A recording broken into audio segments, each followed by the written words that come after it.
July 1942, Papua New Guinea. While military officers laughed at an old bushman's primitive idea to fight with jungle vines instead of the bullets, Japanese forces were slaughtering Australian soldiers in their sleep and winning every single battle on the Kokoda Track.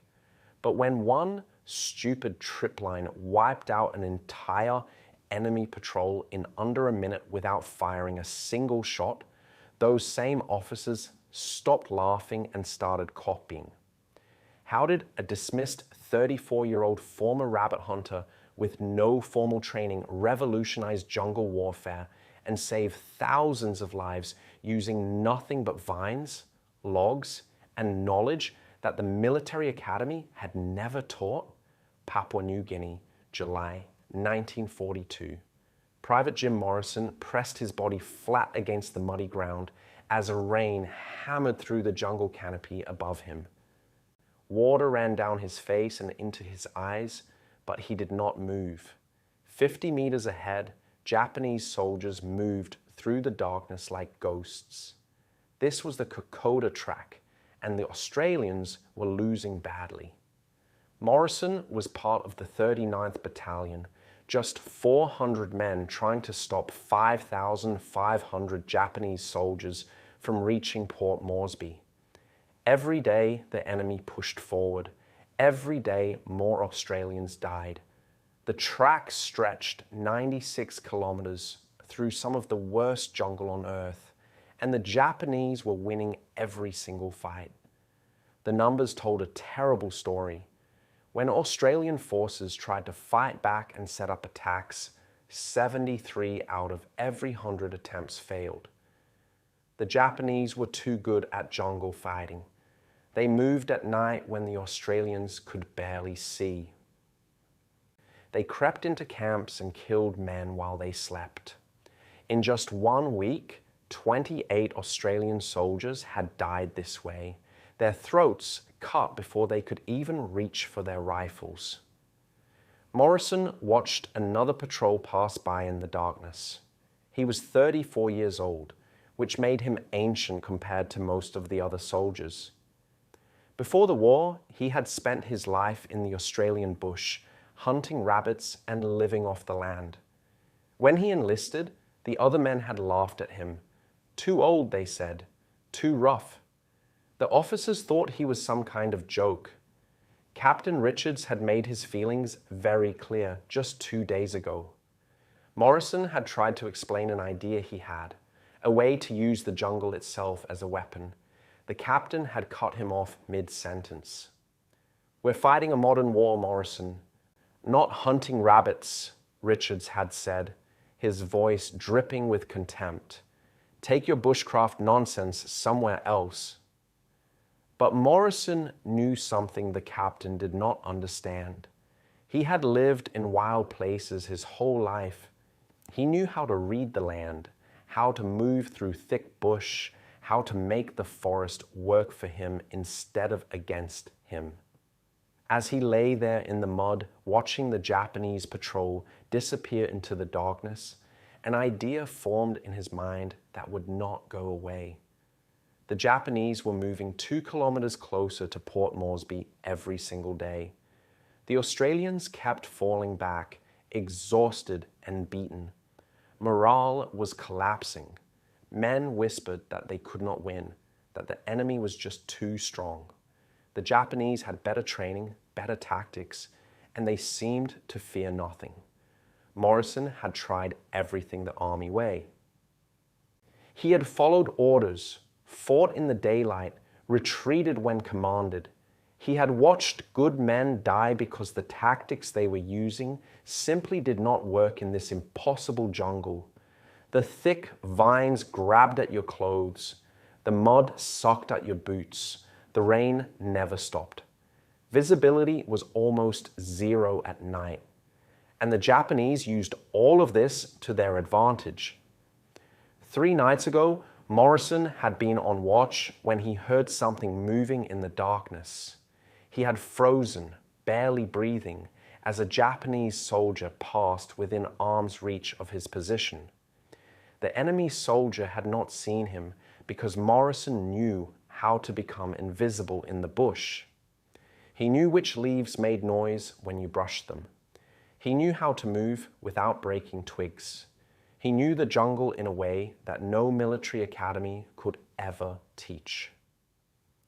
That was when it hit him. The jungle was not their enemy. The jungle was their weapon. The other soldiers did not understand this. They saw the forest as an obstacle, something to fight through and curse at. They hated the vines that tripped them, the thorns that tore their skin, the roots that twisted their ankles. But Morrison saw opportunity everywhere. Those vines that everyone hated could be used. Those heavy logs that blocked paths could become tools. The thick darkness that terrified the Australians could work against the Japanese too. He started paying attention to specific plants. There was one type of vine the locals called lawyer vine or wait a while. It had tiny hooks all along its length that grabbed onto anything that touched it. Morrison had seen these vines grow to 15 meters long, strong enough to hold a man's weight. When you walked into one in the dark, it wrapped around you like rope. Morrison also noticed the fallen logs scattered throughout the jungle. Some of them weighed 40 kilograms or more. They were heavy enough to hurt someone badly if they fell from a height. And there were thick branches overhead, perfect for hanging things from. His mind started putting pieces together. What if you stretched a vine across a path at just the right height, maybe 8 centimeters off the ground, low enough that you would not see it in the dark? What if that vine was connected to one of those heavy logs, suspended 3 meters overhead? What if the log was angled at exactly 35 degrees so that when the vine was tripped, the log would swing down fast and hard? The Japanese moved in single file through the jungle. They had to because the paths were so narrow. If the first man in line triggered a trap, the men behind him would panic. In the dark, in the confusion, they would trigger more traps. The jungle would do the killing, and the Australians would not even need to be there. Morrison brought his idea to Sergeant Bill Henderson, a veteran who actually listened instead of just dismissing him. Henderson had seen too many men die using tactics that did not work. When Morrison explained his vine system, Henderson stared at him for a long moment, then slowly nodded. "The jungle does our fighting," Henderson said quietly. "I like it. But convincing the command to let them try would be the hard part." Morrison was about to face his first real test. Could a bushman with a crazy idea about vines prove that nature could be a more deadly weapon than any rifle? Sergeant Henderson helped Morrison get permission for one test, but it came with conditions. The captain would allow them to set up traps for one night only, and only in a small area. If nothing happened, Morrison would drop the idea forever and stop bothering the officers with his bushcraft nonsense. Morrison had one chance to prove that vines could fight better than bullets. He chose his location carefully. There was a narrow section of track near Isurava where the Japanese had been moving patrols every night for the past week. The path was only 2 meters wide with thick jungle on both sides. Perfect. Morrison studied the area for hours, looking at every tree, every vine, every angle. He decided to build 12 separate traps spread over 100 meters of track. Each trap needed to be built exactly right or it would not work. Morrison cut lengths of lawyer vine, each one 15 meters long.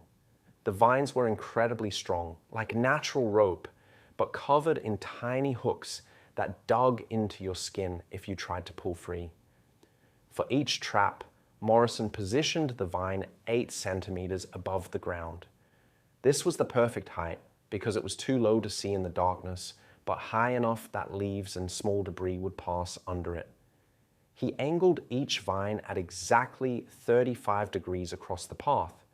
This angle meant that when someone's foot caught the vine, it would pull tight immediately instead of just pushing it aside. Next came the hard part. Morrison and 3 other men hauled logs into position. Each log weighed about 40 kilograms, heavy enough to crush bone. They suspended these logs 3 meters above the track using more vines wrapped around thick branches. Morrison tied the release mechanism himself, using knots he had learned as a boy. When the tripline pulled tight, the log would drop and swing down like a massive club. The work took 3 full nights. Morrison's hands bled from handling the rough vines. His back ached from lifting the heavy logs into position. The other soldiers helping him did not complain, but he could tell they thought this was a waste of time.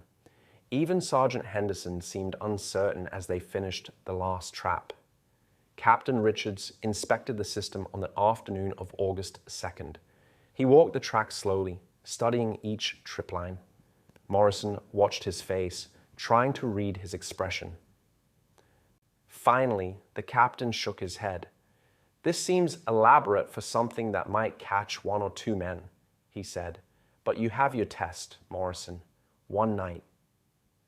That night, Morrison positioned himself 30 meters from his trap system with 4 other soldiers. They carried rifles, but had orders not to fire unless absolutely necessary. The idea was to let the traps do all the work. If this failed, Morrison knew he would spend the rest of the war being mocked as the fool who thought vines could win battles. The jungle at night was a different world. Darkness pressed in from all sides, so thick you could barely see your hand in front of your face. The sounds changed too. Crickets chirped constantly, creating a blanket of noise. Frogs called from hidden pools. Something large moved through the canopy above, probably a tree kangaroo. The air was heavy and wet, hard to breathe. Around midnight, the crickets suddenly went silent. Morrison's heart started pounding. He had hunted enough to know what that meant. Something was moving through the jungle, something human. Minutes passed like hours. Then Morrison heard voices, low and careful, Japanese. He counted the sounds of footsteps carefully. 18 men. A full patrol moving in single file down the track, heading straight for his trap system. The lead Japanese soldier was being careful. Morrison could hear him testing each step, moving slowly, but there was no way to see the vine in the darkness. Morrison held his breath. The footsteps came closer, closer. Then he heard it, a soft snap as the first tripline pulled tight. For 1 frozen second, nothing happened. Then came a sound Morrison would never forget. A heavy whoosh of air as the 40-kilogram log swung down from above. A sickening crack of impact. A scream cut short. Chaos erupted. Men shouted in Japanese. Feet pounded on the muddy track as soldiers tried to run. 4 more triplines triggered in rapid succession. More logs fell. More screams.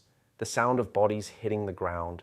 40 seconds of pure confusion and panic. Then silence.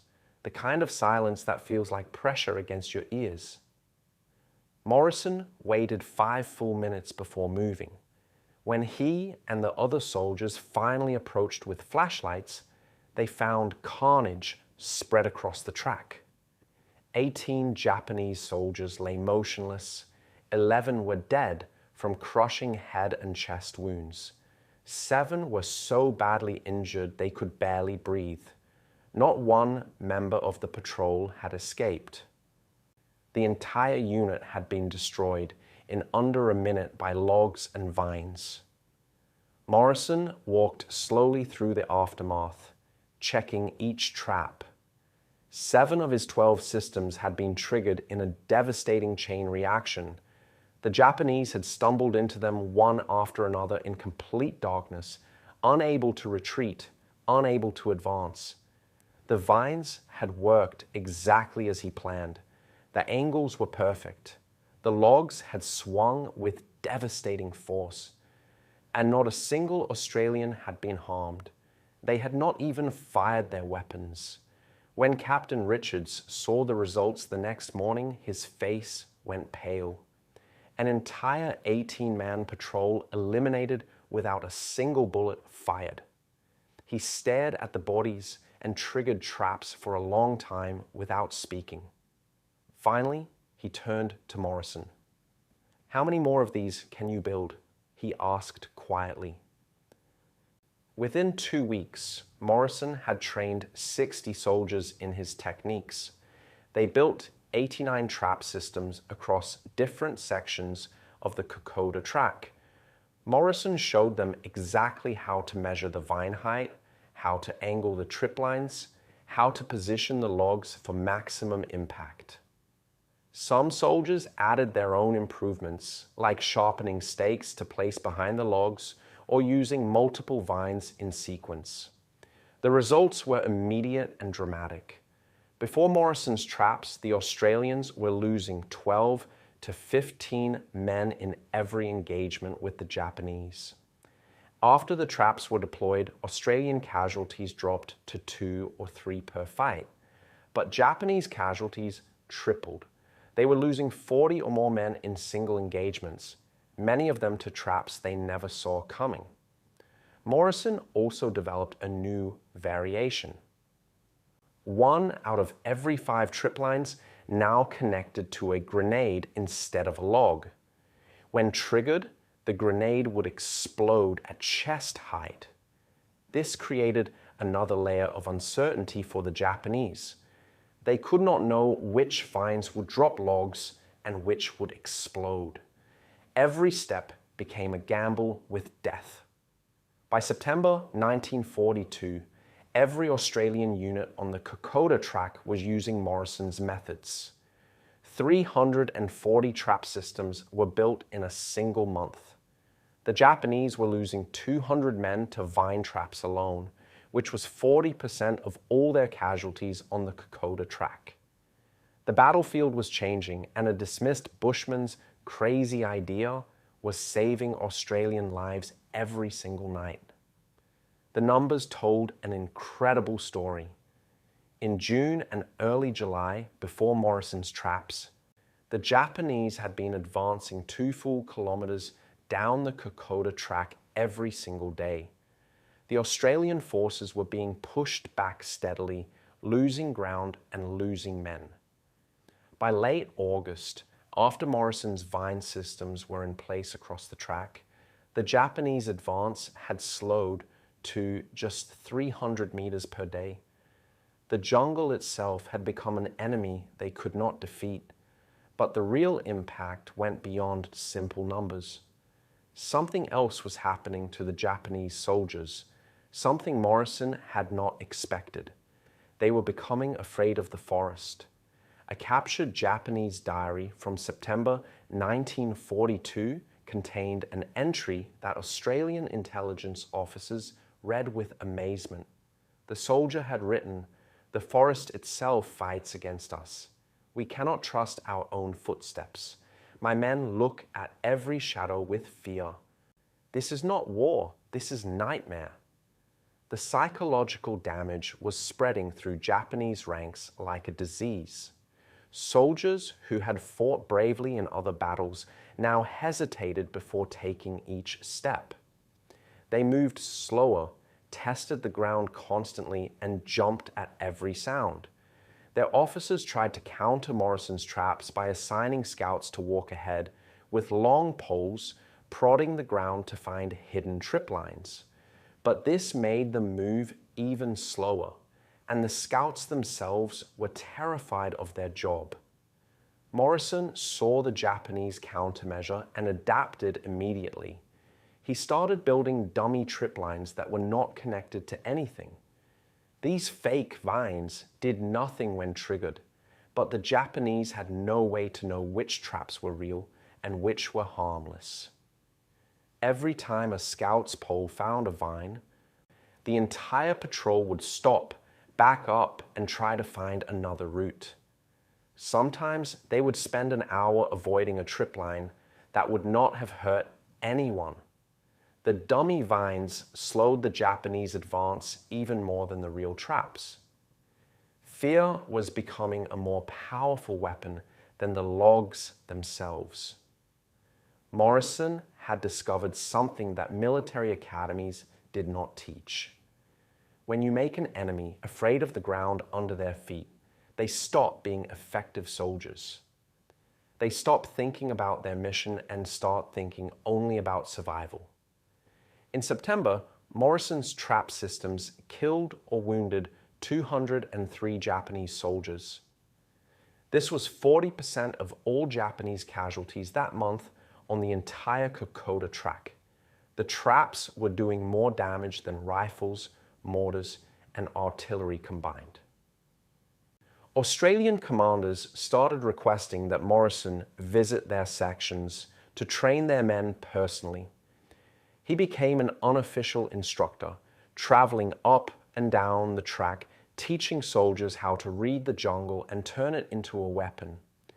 Other units began adding their own innovations to Morrison's basic design. Some soldiers dug shallow pits and filled them with sharpened stakes, then covered them with leaves and positioned a tripline nearby. When the Japanese tried to avoid the tripline, they would step into the pit instead. Others used vines to create simple alarms by connecting them to empty tin cans. When triggered, the cans would rattle, alerting Australian positions without needing to post guards in dangerous locations. The most dramatic demonstration of Morrison's system came on October 28, 1942, at a place called Templeton's Crossing. This was a narrow section of track where the path squeezed between two steep ridges. Morrison had personally supervised the construction of 17 trap systems in this area, the most concentrated defensive line on the entire Kokoda Track. That morning, as dawn light began filtering through the mist, a Japanese company of 52 men advanced toward Templeton's Crossing. They were moving with confidence because they had air support and believed they outnumbered the Australian defenders. They were right about the numbers. Only 19 Australian soldiers were positioned at Templeton's Crossing, but they had Morrison's traps. The Japanese hit the first tripline at exactly 6:15 in the morning. The sound of the vine snapping was followed immediately by the whoosh of a falling log. Then everything happened at once. The lead Japanese soldiers had triggered 7 different traps within seconds of each other. Logs swung from multiple directions. Grenades exploded at chest height. Men screamed. The narrow track became a killing zone. The Australian soldiers who were there described it as the most chaotic minute of the entire war.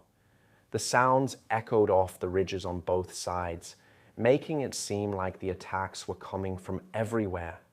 Japanese soldiers tried to scatter, but there was nowhere to go. The jungle on both sides of the track was too thick to move through quickly. More traps triggered as panicked men ran blindly. When the noise finally stopped, the destruction was absolute. All 52 Japanese soldiers were either dead, wounded, or captured. 38 lay dead on the track. 14 more were so badly wounded they could not move. Every single member of the company had been eliminated. Not one escaped. The entire engagement lasted less than 10 minutes. Not a single Australian soldier was killed. Not one was even wounded. They had barely fired their weapons. The 19 Australians had just defeated 52 Japanese using nothing but wood, vines, and the jungle itself. The battle at Templeton's Crossing became legendary among Australian forces. Officers who had dismissed Morrison's ideas now studied his methods carefully. The trap systems were no longer seen as crude or primitive. They were recognized as brilliant tactical innovations perfectly suited to jungle warfare. Morrison's techniques were being taught to every new soldier arriving in Papua New Guinea, but the Japanese were not giving up. Their engineers started developing countermeasures. They tried sending soldiers through the jungle in wider formations so they would not all be on the track at once. This backfired terribly because the soldiers who left the track got tangled in wait-a-while vines and became separated from their units. They tried using flamethrowers to burn sections of jungle, thinking they could destroy the traps. This just made noise and revealed their positions. Some Japanese units tried moving only in daylight when they could see the triplines, but this made them vulnerable to Australian riflemen and mortar teams. The traps had forced them to choose between being killed by vines in the dark or being shot in the daylight. Neither option was good. The Japanese advance, which had seemed unstoppable in July, was now grinding to a halt in October. Morrison's approach also solved another critical problem that Australian forces faced. The 39th Battalion and other units were chronically short on ammunition and supplies. Every bullet was precious. Every grenade mattered. But Morrison's traps did not use ammunition at all. They used vines and logs that were everywhere in the jungle, free and unlimited. One soldier with a knife and some rope could build a trap system that would kill more enemies than a machine gun nest, and it would work all day and all night without needing anyone to operate it. By the end of October, the tide had turned. The Japanese were no longer advancing toward Port Moresby. They were being pushed back. Australian forces were winning engagements they would have lost just 3 months earlier, and everywhere along the Kokoda Track. Morrison's vine systems were still working, still killing, still spreading fear through Japanese ranks. The bushman's stupid idea had become the most effective weapon in the Australian arsenal, but the real test of any innovation is what happens after the immediate crisis ends. And Morrison's legacy was just beginning. When the fighting on the Kokoda Track finally ended in November 1942, military analysts started asking serious questions about what had happened. How had 400 Australian soldiers managed to slow down and eventually stop 5,500 Japanese troops? The answer kept coming back to one thing. Morrison's vine traps had changed everything. The Australian Army realized they had accidentally discovered something important about jungle warfare, and they did not want to lose this knowledge. In early 1943, the Australian Army established a formal jungle warfare training school. Morrison was asked to be one of the primary instructors. For 6 months, he taught soldiers the techniques he had developed on the Kokoda Track. He showed them how to read the jungle, how to identify useful vines and trees, how to construct trap systems that would work in different terrain. By the end of 1943, 2,400 soldiers had been trained in what the Army now called environmental warfare tactics. The official curriculum included everything Morrison had learned through trial and error. Students learned to measure vine triplines at exactly 8 centimeters above ground. They practiced suspending logs at 3-meter heights and angling them at 35 degrees.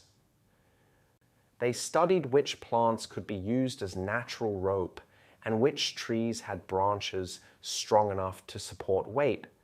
They learned to build dummy traps to create psychological warfare. The rough bushman's instinctive knowledge had become formal military doctrine. but Morrison's influence spread far beyond Australia. American forces fighting in the Pacific were dealing with the same problems the Australians had faced: dense jungle, limited visibility, and an enemy that seemed comfortable in terrain where Americans felt lost. When American officers heard about Morrison's success, they requested copies of the Australian training materials. By 1944, the United States military was teaching modified versions of Morrison's techniques to soldiers heading to the Philippines and other Pacific islands. The system adapted and evolved. Engineers added mechanical triggers that were more reliable than simple vine knots. Some units started using wire instead of vines because it was harder to see and could not be cut as easily. Others developed spring-loaded mechanisms that would reset automatically after being triggered, but the core principle remained the same: use the environment as a weapon. Make the jungle fight for you instead of against you. 20 years later, during the Vietnam War, American Special Forces rediscovered Morrison's methods. The dense Vietnamese jungle presented many of the same challenges that Papua New Guinea had. Special Forces operators studied the old Australian training materials from World War II and adapted them for a new conflict. They built tripline systems along jungle trails. They used natural materials to create defensive perimeters that did not require constant manning. They taught South Vietnamese soldiers how to turn their own forests into weapons against enemy forces. The modern Australian Special Air Service still teaches what they call Morrison traps in their survival and combat training. Young soldiers learn the same principles that a 34-year-old bushman figured out in 1942 while lying in the mud watching Japanese patrols. The techniques are now part of the standard curriculum for any military force that operates in jungle environments. What was once dismissed as primitive bushcraft is now considered essential tactical knowledge. As for Morrison himself, he received the Military Medal in January 1943. The citation read, "For innovation under fire and saving countless Australian lives through the development of environmental warfare techniques." The medal ceremony was small and quiet, which suited Morrison fine. He had never wanted attention or glory. He had just wanted to stop watching good men die because military tactics were not working in the jungle. After the war ended, Morrison went back to the Australian bush. He bought a small property and lived simply, hunting and farming. He rarely talked about his time in Papua New Guinea. When people asked, he would just say that he had done his bit like everyone else. Most of his neighbors had no idea that the quiet man who lived down the road had changed military history. Morrison died in 1979 at the age of 71. His funeral was attended by about 30 people, mostly family and a few old army friends. There was no mention in the national newspapers, no military honors beyond what any veteran receives. For decades, he was just another forgotten soldier, one of thousands who had fought in the Pacific and then gone home to live ordinary lives. But historians studying the Kokoda campaign kept finding Morrison's name in official reports and soldier diaries. They started to realize how significant his contributions had been. In 2018, 76 years after Morrison first strung vines across a jungle path, the Australian government installed a commemorative plaque at the Kokoda Track Memorial. It reads, "In honor of Private James Morrison, whose innovation in jungle warfare saved countless lives and changed military doctrine forever." The lessons from Morrison's story go deeper than military tactics. Here was a man who was dismissed and mocked because he did not fit the system's expectations. He was too old, too rough, too uneducated. Officers who had gone to military academies thought they knew better than a bushman who had spent his life in the wild. They were wrong. Morrison succeeded because he did not try to force conventional thinking onto an unconventional environment. He looked at the problem with fresh eyes and saw possibilities that trained soldiers had missed. This pattern repeats throughout history. The most important innovations often come from unexpected sources. People outside the establishment see problems differently because they are not locked into traditional ways of thinking. Morrison did not know that wars were supposed to be fought with bullets and artillery, so he fought with vines and logs instead.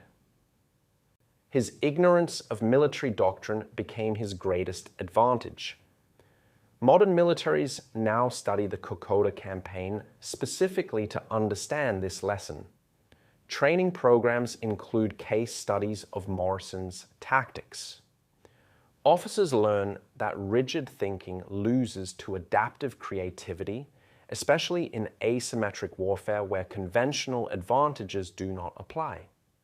The jungle that seemed like an obstacle was actually an asset, but only if you were willing to see it that way.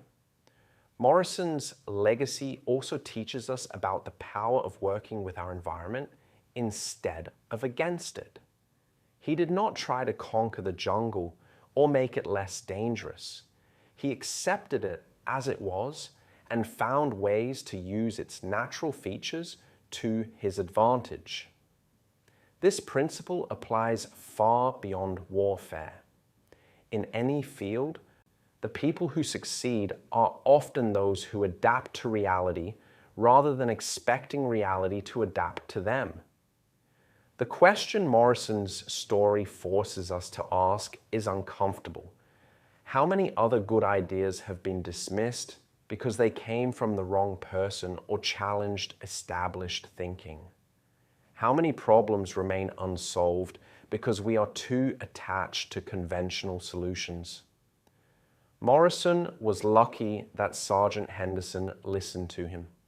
Without that one person willing to give an outsider's idea a chance, Morrison might have died on the Kokoda Track along with hundreds of others, his innovation never tested. Perhaps the most important lesson is simply this: when facing impossible odds, question everything. The tactics that worked yesterday might not work today. The experts might be wrong. And sometimes the answer comes from the person nobody expected, using tools nobody considered, in ways nobody taught. Morrison proved that nature is not an obstacle to overcome, but an ally waiting to be recruited. In the jungles of Papua New Guinea, a simple vine proved deadlier than bullets, and a dismissed bushman proved wiser than generals.